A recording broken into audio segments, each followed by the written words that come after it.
Music theory is cool. It allows us to understand what we are playing on the guitar, and when we understand, we don't have to memorize so much. Today, I'm going to show you how to have a good time playing Alanis Morissette, All I Really Want, and I'm going to introduce you to the scale that gives it its unique vibe. But before we get going, I'd like to take a few moments to thank the following people for signing up for the Patreon supporter of the Cause Club: Zach Taberner, Evan Kilata, Andrew Sovern, KJ, Robert Rothschild, and BM. Thank you so very much for your support.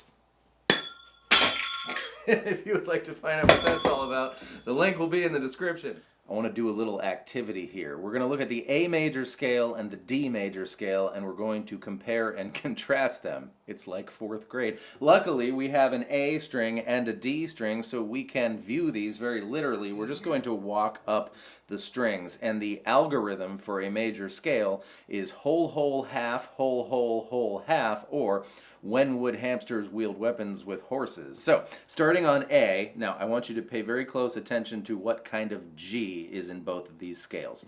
Starting on open A, we go a whole step to B, a whole step to C sharp, half step to D, whole step to E, whole step to F sharp, whole step to G sharp, and a half step to A, and that's your do, re, mi in A.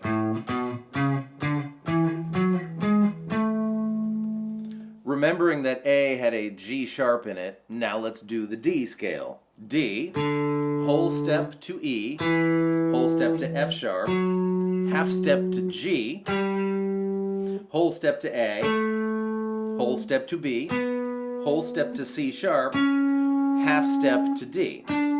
So, do, re, mi, fa, sol, la, ti, do, and all the letters were exactly the same as each other, albeit at a different starting point, but D had a G and A had a G sharp.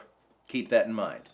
Now put your capo on the 1st fret, we're to the song now, and play an A chord. Even though it's really an A sharp or a B flat, because we've got capo 1, we're just going to think about it as A, because that's so much easier, and we're guitar players, not real musicians. Now, if I were to tell you the first chord of the song is A, your best guess, and you'd be right most of the time, is that this song is in the key of A. And if it's in the key of A, that means it uses the A major scale. This would be the riff if it were in the key of A. G sharp on the G string 1st fret, right?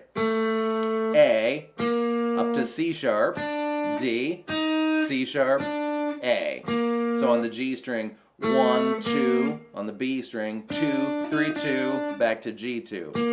Now that, I don't think I have to tell you, is not the riff. Whoops. That's not the riff. This is the riff. Open G string. A, C sharp, D, C sharp, A. So, we're centering around that A note on the G string 2nd fret and the A chord, but we're not using a G sharp, we are using a G, which means, since all the other ingredients of these two scales are the same, we're playing the D major scale, not the A major scale, and we're playing it from A to A. This scale has a fancy name, it's called the A Mixolydian scale, or you can just think of it as the 5th mode of the D scale, D, E, F sharp, G, A. The D scale from A to A is what gives it its unique vibe. And we can play this scale like a normal person too, in normal scale form. Let's do the 6th fret, since now our ears are adapted to actual B flat, but we're calling it A. So let's call this the 6th fret, and we're going to go 6, 8, 5, 6, 8, 5, 6, sounded like the major scale right up until then. It's the major scale with a flat 7th is what the Mixolydian scale is, and then up to 8. You should recognize that from the man who sold the world. So if I'm going to have a good time playing this song, I'm going to want to fill it out more than just play the riff all by itself. So I'm going to grab an A chord 3-finger style, but I'm going to start with my middle finger off. That's the G note. Back to A. Then I'm going to emphasize the B string 2nd fret, 3rd fret, 2nd fret, back to that G string. And you can get as strummy as you want so that you can still recognize the riff.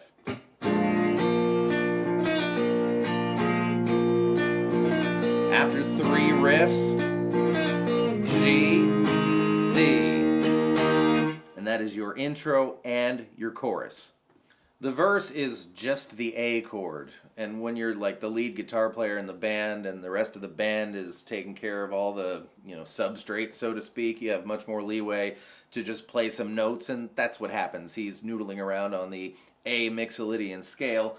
I'm just going to hang on the A chord. You can take any fingers off that you want to make it more interesting. You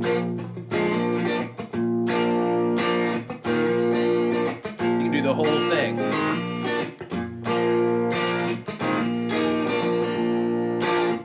The verse is just an A jam. And I also got to mention that the pre-chorus, there I go jumping before, that section, I know what tribute band I'm starting next, is the intro and the chorus with the 3 riffs.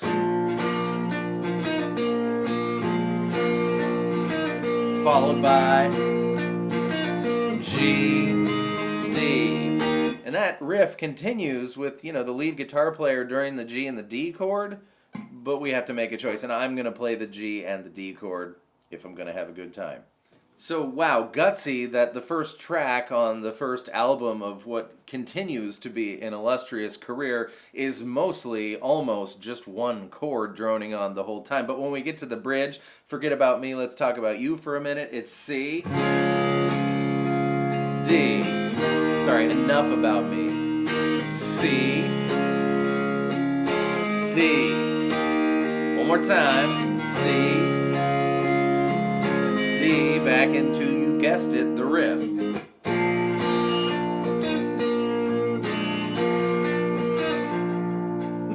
And double wow, much ado about a half-step difference, but this is the stuff that makes the songs sound the way they do. True story, I just figured out this yesterday, closer to home.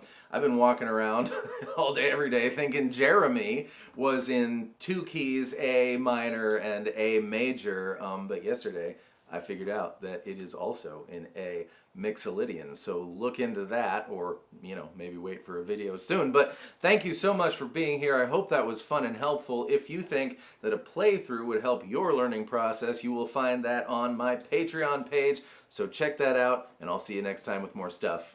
Goodbye.